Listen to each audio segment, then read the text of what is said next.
നമസ്കാരം. അടുത്ത കാലത്തൊന്നും തന്നെ ഐക്യരാഷ്ട്ര സംഘടനയുടെ വീരഗാഥകൾ ലോകം കേട്ടിട്ടില്ല.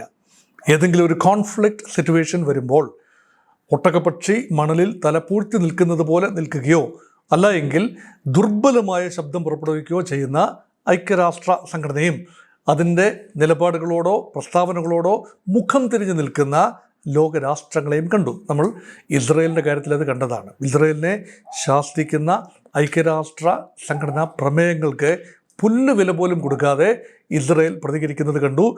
അന്റോണിയോ ഗുട്രോസിനോട് പറയുകയാണ്, UN സെക്രട്ടറി ജനറലാണ്, പറയുകയാണ്, നിങ്ങൾ ഇസ്രയേലിൻ്റെ ടെറിട്ടറിയിൽ പ്രവേശിച്ചു പോകരുത്. ആ രീതിയിൽ മുഖം നഷ്ടപ്പെട്ട് നിൽക്കുന്ന ഐക്യരാഷ്ട്ര സംഘടനയുടെ സെക്രട്ടറി ജനറലിനോട് പരിഭവം പറയുകയാണ് പാകിസ്ഥാൻ്റെ പ്രധാനമന്ത്രി ഷഹബാസ് ഷെരീഫ്.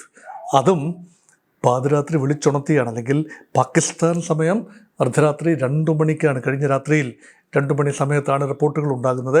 പെട്ടെന്ന് പറയുകയാണ്, ഇന്ത്യ തീർച്ചയായും പാകിസ്ഥാനെ ഉടനടി ആക്രമിക്കും എന്ന് പാകിസ്ഥാൻ ഇൻ്റലിജൻസിന് വിശ്വാസയോഗ്യമായ കേന്ദ്രങ്ങളിൽ നിന്നും റിപ്പോർട്ട് കിട്ടിയതായി ഷഹബാസ് ഷെരീഫ് ഐക്യരാഷ്ട്ര സംഘടനയുടെ സെക്രട്ടറി ജനറലിനെ വിളിക്കുകയാണ്.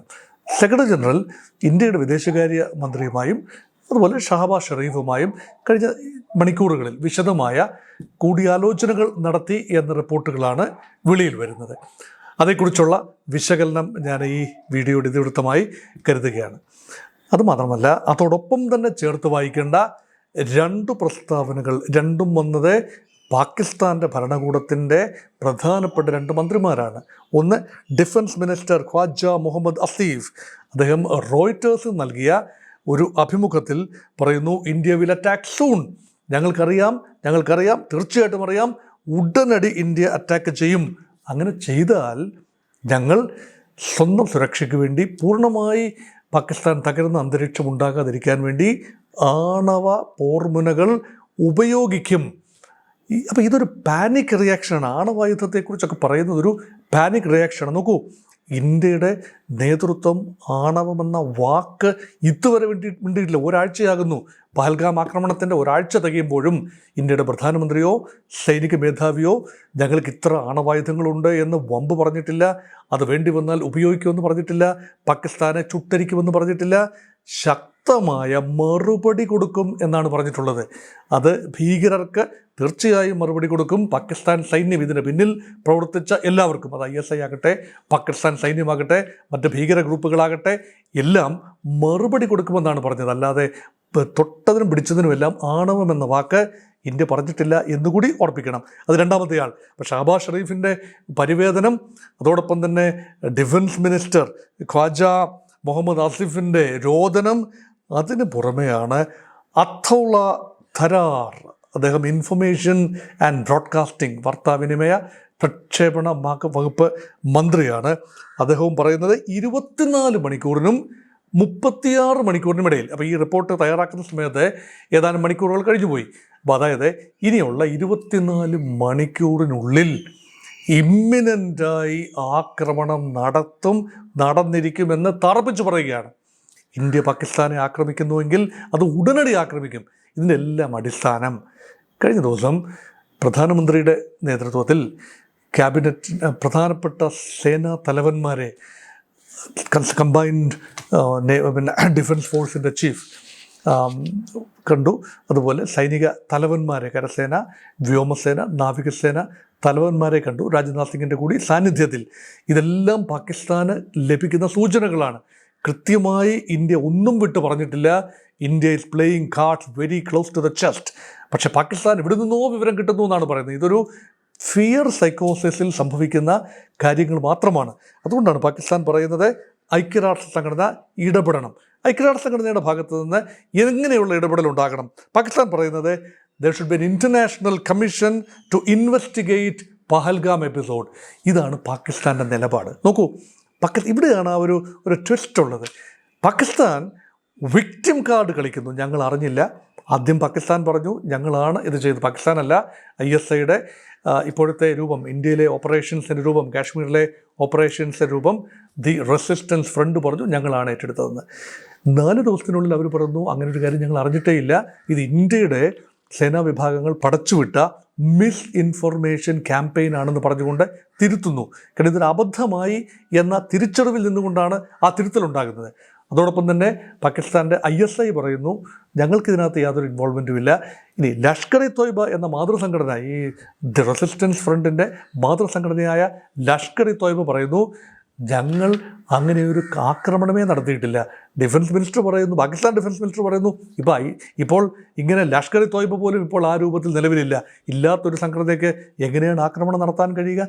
അങ്ങനെ പിച്ചും പേയും പറയുകയാണ്. ഒരു ഏച്ചും പേച്ചും ഇല്ലാത്ത രീതിയിൽ മാറ്റി മറിച്ചുമൊക്കെ പാകിസ്ഥാൻ പറയുന്ന ഒരു കാര്യമാണ്. പക്ഷേ എല്ലാ കണ്ണുകളും നീളുന്നത് ഐക്യരാഷ്ട്ര സംഘടനയിലേക്കാണ്. കാരണം ഈ വിഷയം ഇൻ്റർനാഷണലൈസ് ചെയ്തത് ആദ്യം ഇന്ത്യയാണ്. അൺഫോർച്ചുനേറ്റ്ലി നെഹ്റു പിന്നീട് ഇത് പരിഭവിച്ചിട്ടുണ്ടാവണം. നെഹ്റു ആ വിഷയം, കാശ്മീർ വിഷയം ഐക്യരാഷ്ട്രസഭയിൽ കൊണ്ടുപോയി സമാധാനപരമായ ഒരു പരിഹാരം ഉണ്ടാകും എന്ന പ്രതീക്ഷയിൽ. പക്ഷേ അതിന്നും ഒരു തർക്കം പരിഹാരമില്ലാതെ തുടരുന്നു. അപ്പോൾ ഐക്യരാഷ്ട്ര സംഘടനയ്ക്ക് ഒന്നും ചെയ്യാൻ ആവില്ല എന്ന് ഇന്ത്യക്ക് ഇപ്പോഴറിയാം. അപ്പോൾ ഒരു രീതിയിലും ഈ വിഷയം ഒരു മൂന്നാം കക്ഷി, അത് സോവിയറ്റ് യൂണിയൻ ആകട്ടെ, അന്നത്തെ സോവിയറ്റ് യൂണിയനോ ഇന്നത്തെ റഷ്യയോ അമേരിക്കയോ മറ്റേതെങ്കിലും രാജ്യമായിക്കൊള്ളട്ടെ, ഉഭയകക്ഷി അടിസ്ഥാനത്തിലല്ലാതെ മൂന്നാം കക്ഷി മീഡിയേഷന് ഭാരതം സന്നദ്ധമല്ല. അതേപോലെ തന്നെ വിഷയം ആഭ്യന്തരമാണ്, അല്ലെങ്കിൽ ഈ വിഷയം 2 രാജ്യങ്ങൾ തമ്മിലുള്ള വിഷയമാണ്, അല്ലെങ്കിൽ കാശ്മീർ ഇന്ത്യയുടെ ആഭ്യന്തര വിഷയമാണ്. അത് തീർച്ചയായും ഞങ്ങൾ എന്തെങ്കിലും ഉണ്ടെങ്കിൽ പാകിസ്ഥാനുമായി അടിച്ചു തീർത്തോളാം, ചർച്ച ചെയ്ത് തീരുമാനിച്ചോളാം എന്ന നിലപാടാണ്. അതിന് ഐക്യരാഷ്ട്ര സംഘടനയെ 7 അയലത്തടുപ്പിക്കാൻ ഇന്ത്യ ഉദ്ദേശിക്കുന്നില്ല. കിട്ടിയതൊക്കെ മതിയായി. കാരണം ഐക്യരാഷ്ട്ര സംഘടനയുടെ ഭാഗത്തു നിന്ന് ഇൻസൾട്ടും അവമതിയും അല്ലെങ്കിൽ പാർശ്വവൽക്കരണവും മാത്രമേ ഇന്ത്യക്ക് നാളെ ഇതുവരെ ലഭിച്ചിട്ടുള്ളൂ. പക്ഷേ പാകിസ്ഥാൻ്റെ ഹോപ്പ് എന്ന് പറയുന്നത് എങ്ങനെയെങ്കിലും റഷ്യയോ ചൈനയോ, അവരോടാണ് ആദ്യം അഭ്യർത്ഥിച്ചത്. UN അഭ്യർത്ഥിക്കുന്നതിന് മുൻപ് ചൈനയോടും റഷ്യയോടും അഭ്യർത്ഥിച്ചു, നിങ്ങൾ മധ്യസ്ഥത വഹിക്കൂ, നിങ്ങളൊരു ഫാക്ട് ഫൈൻഡിങ് കമ്മീഷനെ വിടൂ, നിങ്ങൾ അന്വേഷിച്ച് കണ്ടെത്തൂ, പഹൽഗാമിൽ ഞങ്ങൾ ഒന്നും ചെയ്തിട്ടില്ല, ഇത് അന്വേഷിക്കട്ടെ, ആരാണ് ആക്രമണം നടത്തിയതെന്ന് അന്വേഷിക്കട്ടെ. ഇന്ത്യ കള്ളം പറയുന്നു, ഇന്ത്യ ഏകപക്ഷീയമായി പാകിസ്ഥാനെ ആക്രമിക്കാൻ ഇതൊരു കാരണമായി, വ്യാജ കാരണം ഉണ്ടാക്കി ആക്രമിക്കാൻ ശ്രമിക്കുന്നു എന്ന ഒരു നറേറ്റീവാണ് പാകിസ്ഥാൻ ഇപ്പോൾ കൊടുക്കുന്നത്. അതുകൊണ്ടാണ് ഐക്യരാഷ്ട്ര സംഘടനയുടെ അന്വേഷണം വരട്ടെ. അപ്പം നമുക്കിടെ അന്വേഷണം വരുമ്പോൾ പല രാജ്യങ്ങളിൽ നിന്നുള്ള പ്രതിനിധികളുണ്ടാവും, അന്വേഷണം വരും. ഈ അന്വേഷണം എങ്ങാനും തീരുമോ? വർഷങ്ങളെടുത്താലും വിഷയം തേഞ്ഞു മാഞ്ഞു പോകുമെന്നല്ലാതെ അന്വേഷണം ഒരിക്കലും പൂർണ്ണതയിലെത്തില്ല എന്നത് പാകിസ്ഥാൻ അറിയാം. അതുകൊണ്ട് Pakistan is playing A waiting game, അല്ലെങ്കിൽ ഡിലേയിങ് ടാറ്റിക്സ് എന്ന് പറയും. ഒരു ആക്രമണം എങ്ങനെയും തടയുന്നതിന് അവസാന പൂഴിക്കടകൻ അടവാണ് ചവിട്ടിക്കുഴയ്ക്കുക. ഇതിൽ ആശയക്കുഴപ്പം, അന്താരാഷ്ട്ര സമൂഹത്തിന് മുന്നിൽ ആശയക്കുഴപ്പം ഉണ്ടാക്കുക. നോക്കൂ, മറുവശത്ത് ഇന്ത്യ എന്താണ് ചെയ്യുന്നത്? വ്യക്തമായ ക്ലാരിറ്റി നൽകുകയാണ് ഭാരതം ഓരോ രാജ്യങ്ങളെയും വിളിച്ച് ഇന്ത്യയുടെ നിലപാട് അറിയിക്കുകയാണ്. ഇന്ത്യ അനുഭവിച്ച വിഷമത അറിയിക്കുകയാണ്. ഇന്ത്യ സംയമനം പാലിക്കുന്നു. ഇതുവരെ ഇന്ത്യ സംയമനം പാലിച്ചു എന്നതും ലോകരാഷ്ട്രങ്ങൾക്ക് ഇരിക്കാനാവില്ല. അതുകൊണ്ട് ഇന്ത്യ നയതന്ത്ര നീക്കങ്ങളിലേക്ക് നീങ്ങിയപ്പോൾ പാകിസ്ഥാൻ നയതന്ത്രം എന്ന നിലയിൽ ലോകരാജ്യങ്ങളെ പരമാവധി ഒരുമിച്ച് നിർത്താനുള്ള ശ്രമത്തിലാണ്. അത് തീർച്ചയായും നമ്മൾ പ്രതീക്ഷിച്ചിരുന്ന കാര്യവുമാണ്. ഇനി വെള്ളം വൈകാരിക വിഷയമായതുകൊണ്ട് തീർച്ചയായും ഉറപ്പായും 100% ഉറപ്പായും ഇൻ്റർനാഷണൽ ഒരു ബോഡിയിൽ, അത് UN തന്നെ ജലം തടഞ്ഞ ഒരു സംഭവം വരാനുള്ള സാധ്യതയുണ്ട്. സിന്ധു നദീജലവുമായി ബന്ധപ്പെട്ട കരാർ മരവിപ്പിച്ചത് തീർച്ചയായും സംസാരിക്കും. അപ്പോൾ ഒരു ഗ്ലോബൽ ഒപ്പീനിയൻ പാകിസ്ഥാൻ അനുകൂലമായി ഡെവലപ്പ് ചെയ്തെടുക്കാനുള്ള ബിൽഡപ്പിലാണ് പാകിസ്ഥാൻ പോകുന്നത്. സൈനിക നീക്കങ്ങൾ അതിർത്തിയിൽ നടക്കുന്നു, ഇന്ത്യക്കെതിരെ പ്രസ്താവന സാഹിത്യം നടക്കുന്നു. ഒരു വശത്ത് ന്യൂക്ലിയർ ആയുധങ്ങൾ ഉപയോഗിക്കുമെന്ന് പറയുന്നു. ഇതെല്ലാം ഭയപ്പാടിൽ നിന്ന് ചെയ്യുന്നതാണ്. മറുവശത്തെ ശരിക്ക് പേടിയുണ്ട്. അതുകൊണ്ട് ആരെങ്കിലും രക്ഷയ്ക്കെത്തണം. ഐക്യരാഷ്ട്ര സംഘടന എങ്കിലും ഏതെങ്കിലും രീതിയിൽ യുദ്ധം പൊട്ടിപ്പുറപ്പെട്ടാൽ അത് പാകിസ്ഥാൻ്റെ അവസാനമായിരിക്കും. അതുകൊണ്ട് വെടിനിർത്തൽ ഉടനെ തന്നെ ഐക്യരാഷ്ട്ര സംഘടന പ്രഖ്യാപിക്കണം. പറഞ്ഞു വെക്കാവുന്ന ഞങ്ങൾ നേരത്തെ ആവശ്യപ്പെട്ടതാണ്. അതുകൊണ്ടാണ് ഇൻവെസ്റ്റിഗേഷൻ UN നേതൃത്വത്തിൽ അന്വേഷിക്കണം എന്ന് പറഞ്ഞിരിക്കുകയാണ്. ഇനി അമേരിക്കയുടെ റെസ്പോൺസും കൂടെ കഴിഞ്ഞാൽ ഇത് പൂർത്തിയാകും. അമേരിക്ക എന്ത് ഭംഗിയായിട്ടാണ് സ്കൗട്ടായത്. നിങ്ങളുടെ പാടായി ട്രംപ് പറയുകയാണ്. പക്ഷേ മാർക്കോ റൂബിയോ പറയുന്നു ഈ സംയമനം പാലിക്കണം, 2 രാജ്യങ്ങളും സംയമനം പാലിക്കണം. ഇത് രണ്ട് കൂട്ടരെയും ഇതിപ്പം ഇന്ത്യക്കെതിരെ ആക്രമണം നടത്തി അത് അപലപിച്ചു, അമേരിക്ക അപലപിച്ചു, അത് നല്ല കാര്യം. പക്ഷേ ഇന്ത്യ ഏത് അറ്റം വരെ പോകാനും പിന്തുണ ഞങ്ങൾ തരും എന്ന് പറഞ്ഞിട്ടില്ല. അന്ധമായി അമേരിക്കയുടെ പിന്തുണയെ ആശ്രയിച്ചിരിക്കാനാവില്ല. അമേരിക്ക കച്ചവട രാജ്യമാണ്. പ്രത്യേകിച്ച് ട്രംപിൻ്റെ നേതൃത്വത്തിലുള്ള അമേരിക്കയ്ക്ക് കച്ചവട താല്പര്യങ്ങൾ മാത്രമേ ഉള്ളൂ. ഒരു മാനുഷിക പരിഗണനയും ഉണ്ടാവില്ല. ആയുധങ്ങൾ പരമാവധി ചിലവാകണം. പാകിസ്ഥാൻ ആയുധങ്ങൾ ഇപ്പോഴും ട്രംപ് വന്നതിന് ശേഷവും വലിയ കണ്ടിൻജൻ്റാണ് ആയുധങ്ങൾ എത്തിയത്. അതുകൊണ്ട് ഇന്ത്യക്കും ആയുധങ്ങൾ വിൽക്കാനുള്ള കരാറിൽ ഏർപ്പെട്ടിട്ടുണ്ടല്ലോ. അപ്പോൾ അതുകൊണ്ട് കോൺഫ്ലിക്റ്റ് ഉണ്ടാകേണ്ടത് അമേരിക്കയുടെ ഒരു മിലിറ്ററി ഇൻഡസ്ട്രിയൽ കോംപ്ലക്സിന് ആവശ്യമാണ്. ഇപ്പോൾ ട്രംപ് അങ്ങനെയൊന്നും അല്ല നിലപാടെന്ന് പറയുമ്പോഴും, യുദ്ധം ഞങ്ങളുടെ നിലപാടല്ല എന്നൊക്കെ പറയുമ്പോഴും, കച്ചവട താല്പര്യങ്ങൾ ഉള്ളതുകൊണ്ട് യുദ്ധത്തിന് പിന്നിൽ കച്ചവട താല്പര്യങ്ങൾ ഉണ്ട് എന്നുകൂടി ഓർക്കണം. അതുകൊണ്ട് പരസ്യമായൊരു നിലപാട് ഇന്ത്യക്കെതിരെ ഒന്നും അമേരിക്ക ഒരുപക്ഷെ എടുക്കില്ലായിരിക്കാം.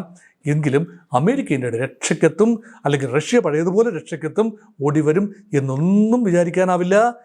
പുരയ്ക്ക് തൂണും തനിക്ക് താനും പുരയ്ക്ക് തൂണും എന്ന് പറയുന്നത് പോലെ ഇന്ത്യ സ്വയം സുരക്ഷ നോക്കിയെങ്കിലേ പറ്റൂ. പക്ഷേ പരമാവധി രാജ്യങ്ങൾ ഇന്ത്യക്ക് എതിരെ തിരിയുന്നത് ഒഴിവാക്കാൻ വേണ്ടി നയതന്ത്ര നീക്കങ്ങൾ നടത്തുന്നു. ആ പശ്ചാത്തലത്തിലാണ് പാകിസ്ഥാൻ്റെ 3 നേതാക്കളുടെ, പ്രധാനമന്ത്രി ഷഹബാസ് ഷെരീഫ്, പ്രതിരോധ മന്ത്രി ഖ്വാജ മുഹമ്മദ് ആസിഫ്, അതുപോലെ തന്നെ ഇൻഫർമേഷൻ ബ്രോഡ്കാസ്റ്റിംഗ് മിനിസ്റ്റർ അത്തൗള തരാർ, ഈ 3 പേരുടെ പരിഭവങ്ങൾ, പരിവേദനങ്ങൾ, കരച്ചിൽ ഇതെല്ലാം തന്നെ പ്രതിപാദ്യമാക്കിയ ഈ വീഡിയോ നിങ്ങളുടെ മുമ്പിൽ എത്തുന്നത്. Thank you.